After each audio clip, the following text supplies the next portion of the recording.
You know, the mind is a powerful thing and it can be very complex, and I think a lot of people in this situation, they kind of get hijacked mentally by negative thoughts and negative emotions, and then a negative outlook on life, spoiling everything for yourself and your surroundings. It's kind of like if you're toxic, everything around you is going to be toxic, or if everything is around you toxic, it's going to turn you into someone toxic.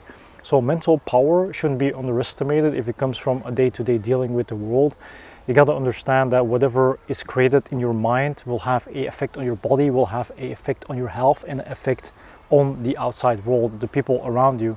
So if you're positive, people are going to experience positivity because they're picking it up. If you're negative, people are going to experience negativity because they're picking it up. Just because it always starts in the brain, it's a mental thing. So it's very important to understand that you got to know what's going on in your head first before dealing with life. So if your mind is shattered, if your mind isn't stable, if your mind is too distracted or is too bound to go in a negative route direction while it's not necessary, then it's going to cause so much drama and unnecessary conflict and pain and suffering. And that's something you can avoid. I think many people seem to forget that you have the power to actually stop it or prevent it from happening, and you don't have to force yourself doing anything. It's just the moment you start thinking about something in a negative way, for example, why are you thinking about it negatively? Why does it have to be negative? Can't it be positive, or is positivity not a option for you at that time? Or more things realistic and negative and pessimistic than positive, optimistic and hopeful?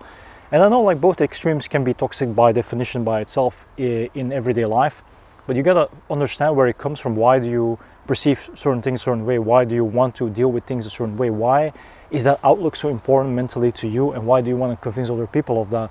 The moment you realize, you ask yourself the why question and you realize where it comes from, you can understand that there is something you can do about if you really want to. If you really care about yourself and your environment, there is always an opportunity to do something about it. It doesn't mean you have to change your entire outlook or persona, but it means that reflecting and doing introspection can help you understand where these feelings and thoughts and emotions and outlook is coming from, and whether it impacts you positively or negatively, and also how it affects other people afterwards. And that's what I call the ripple effect. The ripple effect is a very underestimated cause and effect pattern that you will see with people that deal with everyday life. And you and me, you know, we equally experience that as well, in the good as in the bad, the positive and the negative.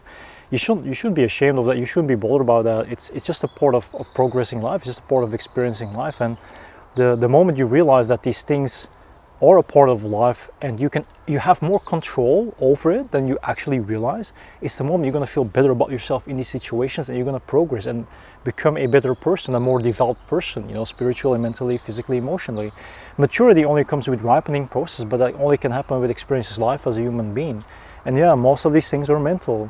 That's why we got these quotes like, oh, you're a mental case, or you're a nut case, or you're mentally unstable, because it always starts somewhere, and it's in the place of conception, in the place of creativity, in the place of manifestation.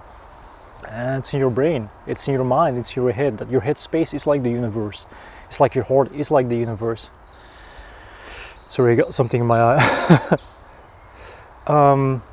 Yeah, so what do you think personally? That is everything connected to your mindset, and everything you perceive and think and everything you witness, it's always going back to that? And if you experience that, is it always negative to you, or is it positive as well?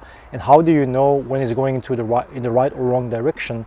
And have you ever tried to actually control it when it's happening, and you realize that it might be too negative or too positive unnecessarily, because that's your reflex, your response, you know, it's like a trigger. I think many people do it subconsciously because they don't realize what's going on, but then they realize it after reflecting on it days and days afterwards. But then of course it's too late. We should be able to do it on that moment, on that spot, and you know, be mastering more our communication skills and mastering more our understanding of ourselves and other people will actually bring people closer to each other instead of repelling and pushing people away. And this is a skill that is definitely not well trained enough when you grow up. You know, when you're a child or a teenager, these things are very complex and difficult. But I think once you really understand, when you can see it with the internal eyes, not the external eyes, you will understand that there is always a possibility to have a more positive, healthier outcome that would work for you and for other people as well, without having to sacrifice, to be greedy you know, it doesn't have to be like, it doesn't have to be in that way, it doesn't have to be a black and white scenario if it comes to with everyday dealing. So let me know in the comment section what you think. Do you think that everything starts in the mind and eventually a ripple effect takes place and then the consequences should be reaped? Or do you think it's more just random things? You're like having a random impulsive experience and you just go with it, you don't question it, but it's not a mental thing, it's not something that manifests and broadens and eventually expresses itself, you know, physically, verbally, and in being in contact with your surroundings. Let me know in the comment section your experience in that. I'll be seeing you next time.